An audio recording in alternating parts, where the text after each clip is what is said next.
26 नवंबर 2022 प्रातः मुरली। ओम शांति। बाप दादा मधुबन। बाबा ने सुनाया आज, मीठे बच्चे तुम रूहानी यात्रा पर हो। तुम्हें वापिस इस मृत्यु लोक में नहीं आना है। तुम्हारा उद्देश्य है मनुष्य से देवता बनना और बनाना। मीठे बच्चे तुम रूहानी यात्रा पर हो। तुम्हें वापिस इस मृत्यु लोक में नहीं आना है। तुम्हारा उद्देश्य है मनुष्य से देवता बनना और बनाना। प्रश्न बाबा ने किया, 16 कला संपूर्ण बनने वालों की निशानी क्या होगी? उत्तर, वो अपनी झोली ज्ञान रत्नों से अच्छी तरह से भरकर दूसरों की भी भरेंगे। ज्ञान रत्नों का दान कर अपना मर्तबा ऊंच बनाएंगे। नंबर 2, वह पक्के महावीर होंगे। उन्हें माया जरा भी हिला नहीं सकती। वह अचल अखंड शुरू से अंत तक चलते रहेंगे। वह अखंड अचल शुरू से अंत तक चलते रहेंगे। दूसरा प्रश्न है, पापों से मुक्त हो पुण्य आत्मा बनने की युक्ति क्या है? पापों से मुक्त हो पुण्य आत्मा बनने की युक्ति क्या है? उत्तर, इस अंतिम जन्म की कहानी बाप को सुना कर राय लो। इस जन्म की तो सारी बातें याद है ना। एक एक बात बाप को सुनाओ, फिर बाप से राय लो। क्लियर बुद्धि होगी, तुरंत टचिंग होगी, तुरंत कैच कर पाएंगे। साथ साथ बाप को याद करते ज्ञान रत्नों का दान करते रहो तो पुण्य आत्मा बन जाएंगे। गीत है, भोलेनाथ से निराला और कोई भी नहीं। ओम शांति। बाबा ने ओम का अर्थ समझाया है। बाप भी कहते ओम शांति। दुनिया में तो लोग ओम का कितना लंबा चौड़ा अर्थ निकालते हैं, लेकिन बाप ने आकर के ओम शांति का अर्थ समझाया है। शिव बाबा भी आते ही क्या कहते हैं? ओम शांति। ओम शांति। आत्मा का अपना स्वरूप व लक्ष्य शांति है। आत्मा का धर्म है शांति। कोई भी व्यक्ति कितना भी अशांत होगा, सुबह से शाम तक झगड़ा कर रहा होगा, सब उसे चुप करते होंगे, चुप नहीं होगा। लास्ट में क्या कहेगा? अब तो भैया शांति चाहिए। तो वास्तव में शांति प्रत्येक मनुष्य पसंद करते हैं। बाबा भी अपना परिचय देते हैं। जैसे परम पिता परमात्मा का परिचय, वैसे आत्माओं का। मनुष्य ओम का अर्थ कितना लंबा करते हैं। ओम अर्थात भगवान भी कह देते हैं। भोलानाथ की भी महिमा है। भोलानाथ शंकर को नहीं कहेंगे, क्योंकि शंकर आदि मध्य अंत का राज नहीं समझाते हैं। वह तो भोलानाथ ही बताते हैं। भोलानाथ वर्षा देते हैं, शंकर वर्षा नहीं देते हैं। भोलानाथ शिव बाबा वर्षा देते, शंकर वर्षा नहीं देते हैं। ऐसे भी नहीं शंकर कोई शांति देते नहीं। शांति देने के लिए भी साकार में आकर समझाना पड़े। शंकर तो साकार में आते नहीं। भोलानाथ ही शांति सुख संपत्ति बड़ी आयु भी देते हैं। जितना तुम याद करोगे, हमारी उम्र कम क्यों को होती है?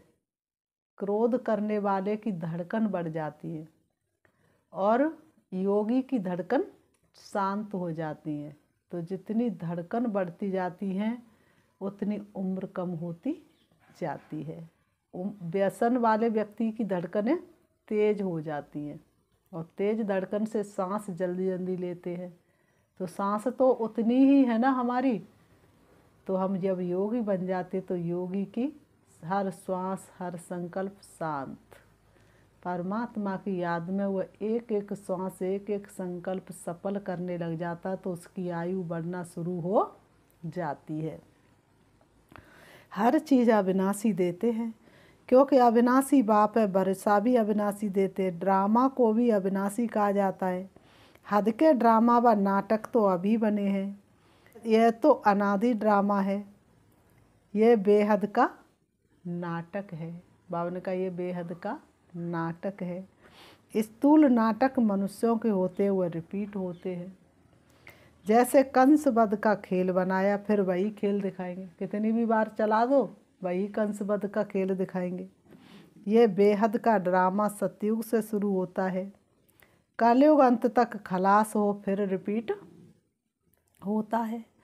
वर्ल्ड रिपीट कहा जाता है। कौन सी वर्ल्ड? बरोबर सतयुगी वर्ल्ड जो थी वह अब रिपीट होनी है। बरोबर सतयुग था, त्रेता आया, द्वापर आया, कलयुग आया, फिर सतयुग आएगा। तो ये रिपीटेशन का राज स्वयं भगवान आकर के हमें ब्रह्मा के तन के द्वारा समझाते हैं। आधा कल्प के बाद पुरानी वर्ल्ड की हिस्ट्री ज्योग्राफी रिपीट होती है। नई को दिन, पुरानी को रात कहा जाता है। ये सब बातें बाप ही बैठ करके तुम बच्चों को समझाते हैं। वह है ज्ञान का सागर, शुरू से लेकर अंत तक ज्ञान लेना है, पढ़ना है। वह पढ़ाई 15-20 वर्ष चलती है, ये बड़ा भारी इम्तहान है। वह पढ़ाई तो ज़्यादा से ज़्यादा 15-20 साल 25 साल तक चलेगी, लेकिन ये तो बहुत बड़ा इम्तहान है। उनका उद्देश्य है मनुष्य से देवता बनना। जो भी सिर पर पाप है उनको जलाना है। सिर पर जो भी पापों का बोझ है उन्हें योग अग्नि से जलाना है। योग अग्नि से जन्म जन्म के पाप भस्म हो जाए, इसके लिए बाबा ने रूहानी यात्रा सिखलाई है, जहाँ से वापस मृत्यु लोक में नहीं आना है।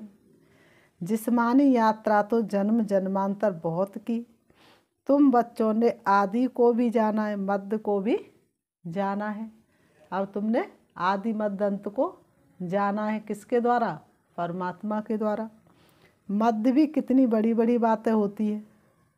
रावण राज्य शुरू कब होता है? मध्य में शुरू होता है। रावण का राज्य मध्य में शुरू होता है। भक्ति मार्ग शुरू होता है। मनुष्य भ्रष्टाचारी बनने शुरू होते हैं।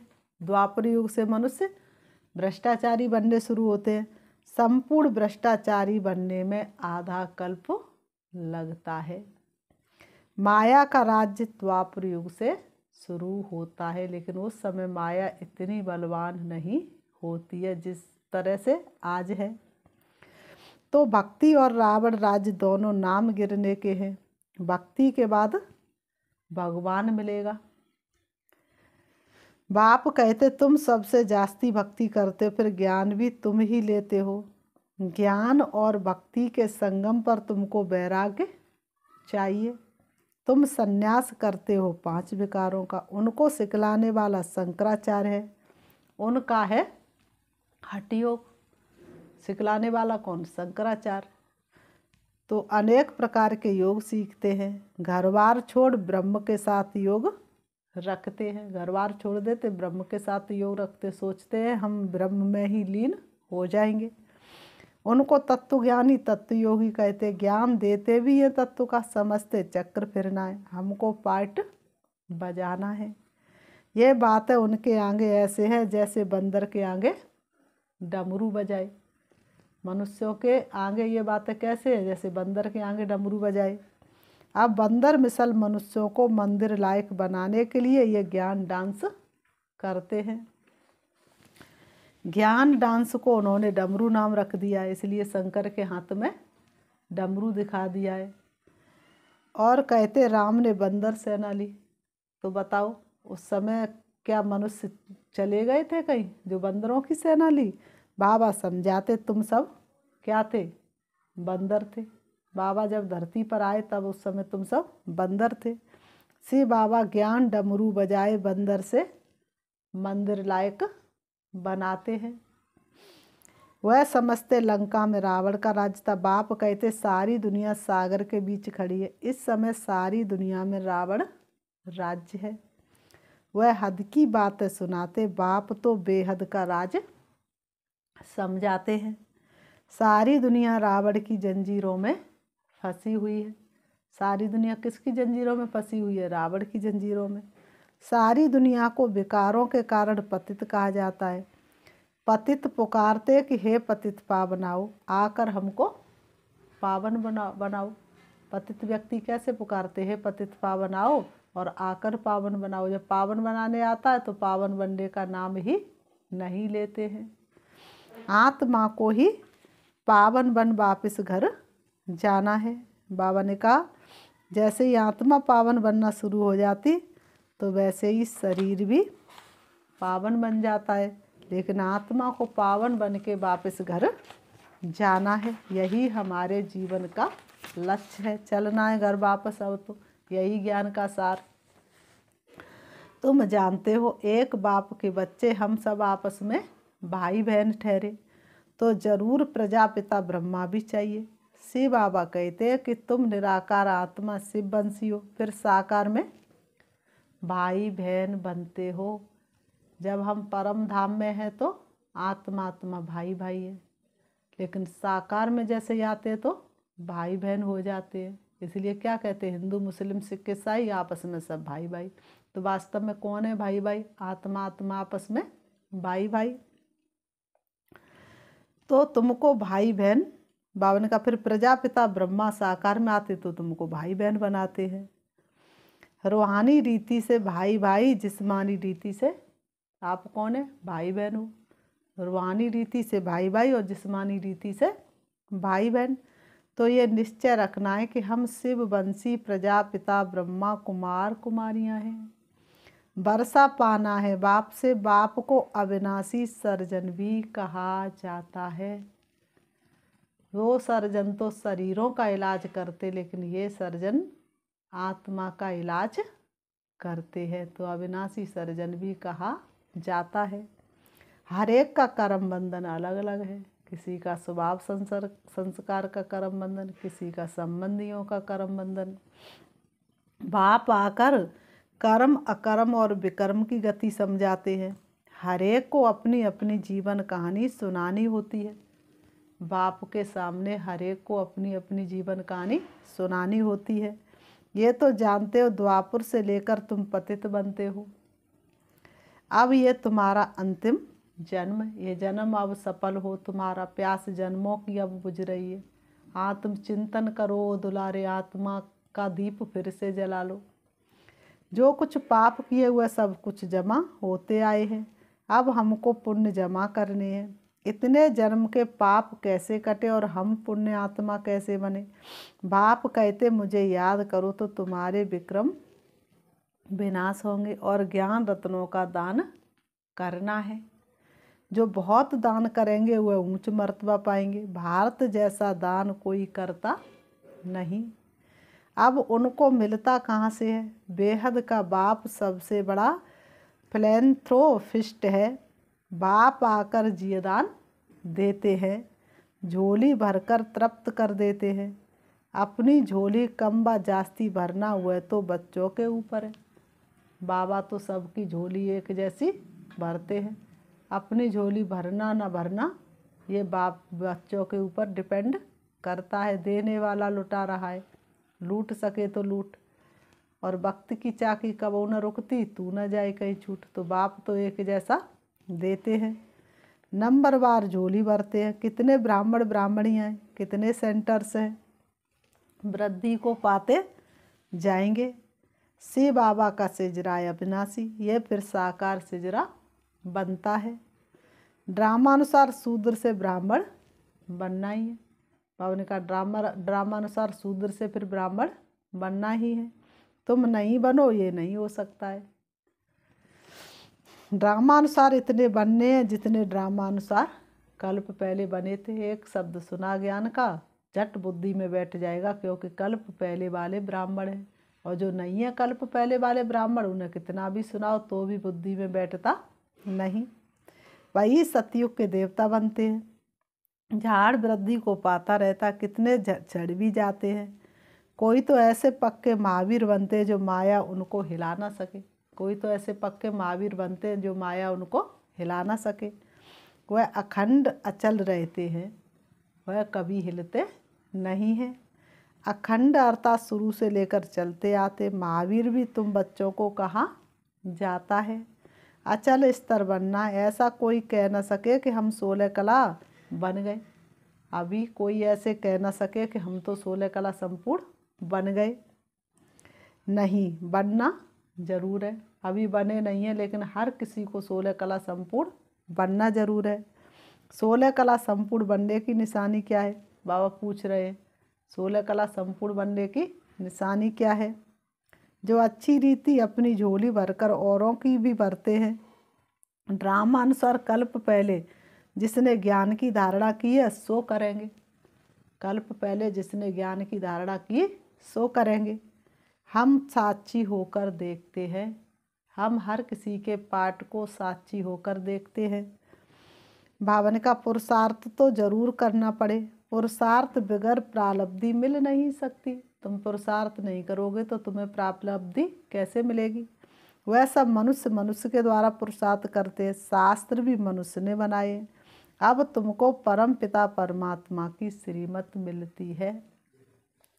ऊंचे ते ऊंचा है भगवान, ऊंचे ते ऊंचा उनका ढाब है। ऊंचा जिनका धाम है, ऊंचा जिनका नाम है, ऊंचा जिनका काम है। बाप आया है सुखधाम शांति धाम का मालिक बनाने। सबको शांति धाम में ले जाते हैं। कितना बड़ा बेहद का पंडा है, एक को भी छोड़ करके नहीं जाएगा। वो पंडा तो दो चारों को यात्रा कराएंगे। वह एक है, बाकी जिस्मानी यात्रा पर ले जाने वाले तो अनेक पंडे हैं। कुंभ के मेले पर ढेर पंडे होते। कितने पंडे होते कुंभ के मेले पर? यह सच्चा सच्चा कुंभ का मेला है। यही सच्चा सच्चा कुंभ का मेला है। परंतु पंडा एक ही है। तुम हो पांडव सेना, तुम हो पांडव सेना। उन्होंने तो 5 पांडव दिखाए हैं। बाबा ने कहा उन्होंने तो 5 पांडव दिखाए। वास्तव में गायन इनका है। यह है शक्ति सेना, वंदे मातरम। मुख्य है भारत, यह सबका माता पिता है। बाबा ने कहा मुख्य है भारत, यह सबका माता पिता है। सबको पावन बनाते हैं। श्री कृष्ण को तो सब नहीं मानते। श्री कृष्ण का नाम गीता में डालने के कारण भारत को इतना ऊंच तीर्थ समझते नहीं हैं। बाप कहते गीता पढ़ते पढ़ते मनुष्यों की क्या हालत हो गई है। गीता पढ़ते पढ़ते देखो मनुष्यों की कैसी हालत हो गई है। बाप तो सबको वर्षा देते हैं। ज्ञान तो अथाह है। ज्ञान को स्याही बनाओ तो भी बेअंत अंत नहीं पाया जा सकता। स्याही बने समुंदर, चाहे जंगल बने कलम। गीता में शिव बाबा के बदले श्री कृष्ण का नाम डाल दिया है। अब तुमको अंधों की लाठी बनना है। बाबा कहते हैं अब तुमको क्या बनना है? अंधों की लाठी बनना है। बाप का परिचय देना है कि ऊंचे ते ऊंच कौन है? परम पिता परमात्मा। वर्षा किससे मिलेगा? उनसे। कल्प पहले भी ब्रह्मा द्वारा वर्षा लिया था। स्थापना हुई थी। वर्णों को जरूर फिरना है। बाबा ने कहा वर्णों को तो जरूर फिरना है। तुम शूद्र से ब्राह्मण बनते हो। ब्राह्मणों द्वारा यज्ञ रचा जाता है। तुम हो सच्चे सच्चे ब्राह्मण। वह है झूठे ब्राह्मण। भगवान वाच मैं तुम बच्चों को राजयोग सिखलाता हूँ। यहाँ तुमको भगवान पढ़ाते हैं, वहाँ मनुष्य मनुष्य को पढ़ाते हैं। यहाँ तुमको कौन पढ़ाते? भगवान। वहाँ तो मनुष्य मनुष्य को पढ़ाते हैं। सबको पहले बाप का परिचय देना है। परमपिता परमात्मा से आपका क्या संबंध है? कितना भी समझाओ फिर भी कह देते परमात्मा तो सर्वव्यापी है, पत्थर बुद्धि है। अरे हम संबंध पूछते, सर्वव्यापी का संबंध होता है क्या? सबके अंदर परमात्मा है तो फिर क्या संबंध हुआ? प्रदर्शनी करते जाओ तो वृद्धि होती जाएगी। बाबा ने कहा प्रदर्शनी करते जाओ तो वृद्धि होती जाएगी। एक से एक की ज्योति जगती चली जाएगी। तुमको बहुत वोट्स मिलती जाएगी। बाबा लिखते रहते हैं धर्म के नेताओं आदि को निमंत्रण देना है, फिर पैरा भी पूरा रखना है। अगर तुमने ये 2-3 बातें सिद्ध कर दी तो उन सबका धंधा ही ठंडा हो जाएगा। तुमने ये 2-3 बातें सिद्ध कर दी तो उनका धंधा ही ठंडा हो जाएगा। तो बच्चों को सर्विस जोर शोर से बढ़ानी है। बाबा कहते तो बच्चों को सर्विस जोर शोर से बढ़ानी है। तो बहुत समझते भी है परंतु बाहर निकले और खलास। सृष्टि चक्र को समझ ले वह मुश्किल है। सृष्टि चक्र को समझ ले हुआ मुश्किल है। ऐसे ऐसे जो सही कर जाते उनको फिर चिट्ठी लिखनी चाहिए। वह उनका जो साइन कर जाते कि हम सीखने के लिए आएंगे तो उनको चिट्ठी लिखनी चाहिए कि तुम फार्म भरकर फिर सो गए क्यों? तुम फार्म भर के गए फिर क्यों सो गए? मेहनत चाहिए, परंतु ड्रामा अनुसार जो बच्चों ने मेहनत की है वह ठीक है। बाबा कहते ड्रामा अनुसार बच्चों ने जो मेहनत की वह ठीक है। ड्रामा में जो था सो रिपीट हुआ। बाबा ने कहा ड्रामा में जो था सो रिपीट हुआ। जितनी सर्विस बढ़नी थी, जितने ब्राह्मण बनने थे उतने बने हैं। जितनी सर्विस बढ़नी थी, जितने ब्राह्मण बनने थे उतने बने हैं। वृद्धि होती जाएगी। कोई सेकंड में बाप को पहचानेंगे, कोई बच्चे तो 1 सेकंड में ही बाप को पहचानेंगे, कोई 7 दिन में, कोई 1 मास में, कोई चलते चलते ठंडे हो पड़ते हैं। बाबा कहते कोई कोई तो चलते चलते ठंडे हो पड़ते हैं, फिर सजीवनी बूटी से खड़े हो जाते हैं। बच्चे जानते हैं श्रीमत पर हम भारत को स्वर्ग बनाने के जिम्मेवार बने हुए हैं। श्रीमत से स्वर्गवासी बनाना है, ये खेल है। अब तुम शिवालय में चलते हो, पहले तुम स्वर्गवासी थे, फिर इतने जन्मों के बाद रावण ने नरकवासी बनाना शुरू किया है। अब पूरे नरकवासी कंगाल बन पड़े हो। जितने जितने विकारों में गिरते गए उतना उतना भारत कंगाल होता गया। तो पवित्रता ही तो सुख शांति की जननी है। पवित्रता जहाँ समाप्त होना शुरू हो जाती वहीं पर दुख अशांति शुरू हो जाती है। बाबा कहते हैं तुम बच्चे सुदर्शन चक्रधारी बनते हो, रावण का सिर काटते हो। तुम क्या करते हो? सुदर्शन चक्र से रावण का सिर काटते हो। रावण दुश्मन पर जीत पाते हो। रावण फारे न रहे, हमारा राम राज्य था। अब सारी दुनिया में रावण से हराया है। ये शोक वाटिका है, सतयुग अशोक वाटिका है। यहाँ अशोका होटल नाम रखा है। जैसे सन्यासियों ने शिव नाम रखा है। शिव और विष्णु की माला मशहूर है, ब्राह्मणों की माला बन ना सके, ये है रुद्र माला। बाबा ने कहा ब्राह्मणों की तो माला बन ना सके, ये है रुद्र माला। विष्णु की माला प्रवृत्ति मारक की है। मनुष्य कहेंगे इन जैसा पावन बनाओ। एम ऑब्जेक्ट सामने खड़ा है, तुम श्याम से सुंदर बन रहे हो, पुरानी दुनिया को लात मारते हो। श्री कृष्ण की आत्मा गोरी थी, इसलिए स्वर्ग का गोला उनके हाथ में दे दिया है। कृष्ण नारायण शिव सबको काला बना दिया है। जो शिव परमात्मा सर्व का रचयिता है उसे भी जानते नहीं, उसकी भी लिंग काली बना दी है। तो बताओ मनुष्यों की बुद्धि को क्या कहेंगे? फिर बाबा ने कहा अच्छा मीठे मीठे सिकीलते बच्चों प्रति माता पिता बाप दादा का याद प्यार और गुड मॉर्निंग। रूहानी बाप की रूहानी बच्चों को नमस्ते। हम रूहानी बच्चों की रूहानी बाप दादा को याद प्यार और नमस्ते नमस्ते नमस्ते। धारणा के लिए मुख्य सार नंबर 1, बाप समान मनुष्य आत्माओं को जीदान देना है।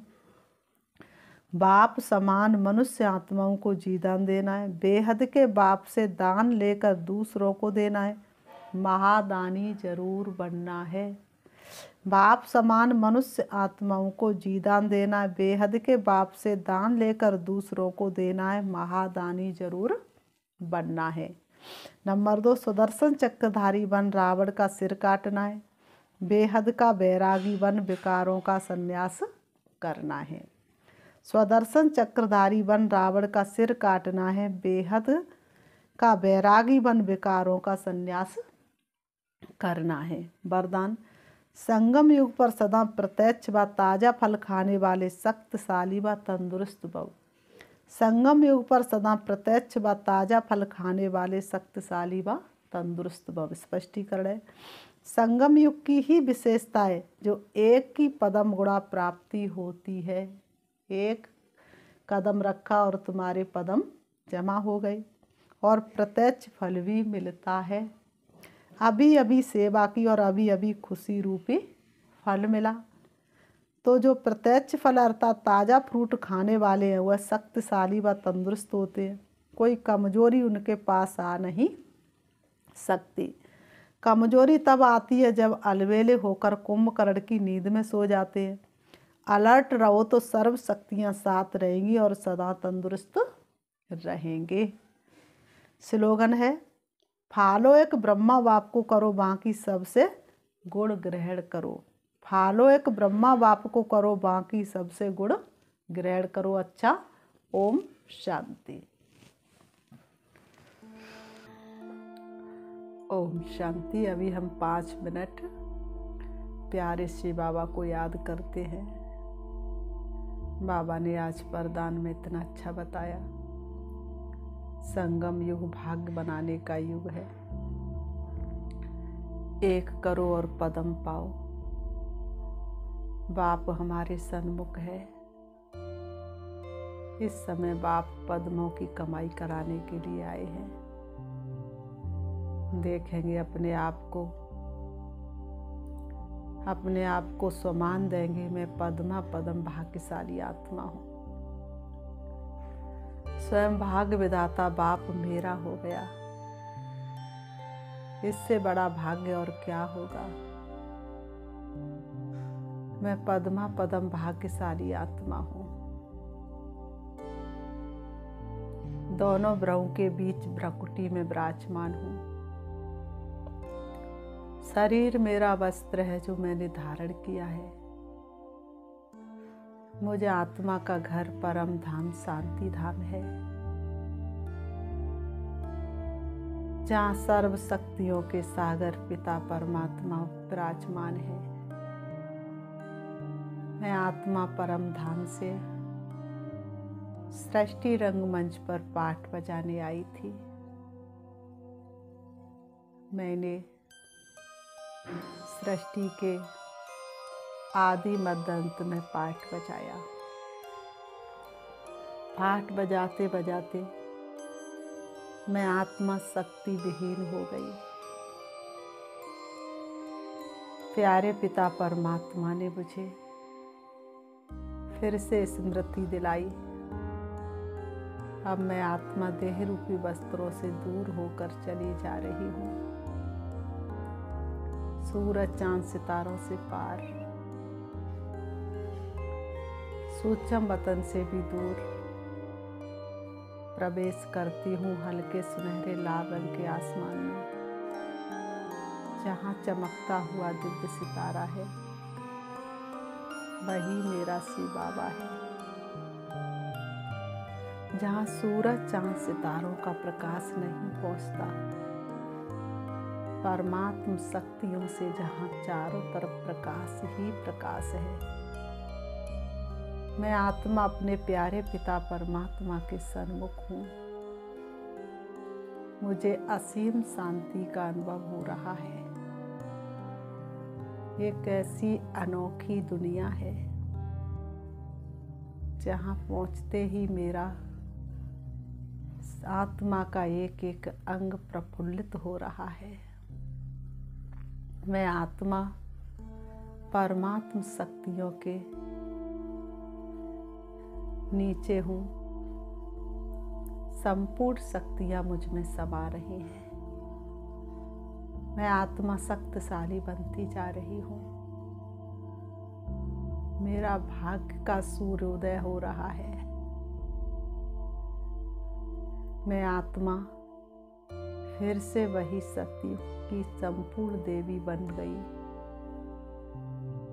मुझे अपनी संपूर्ण अवस्था का अनुभव हो रहा है।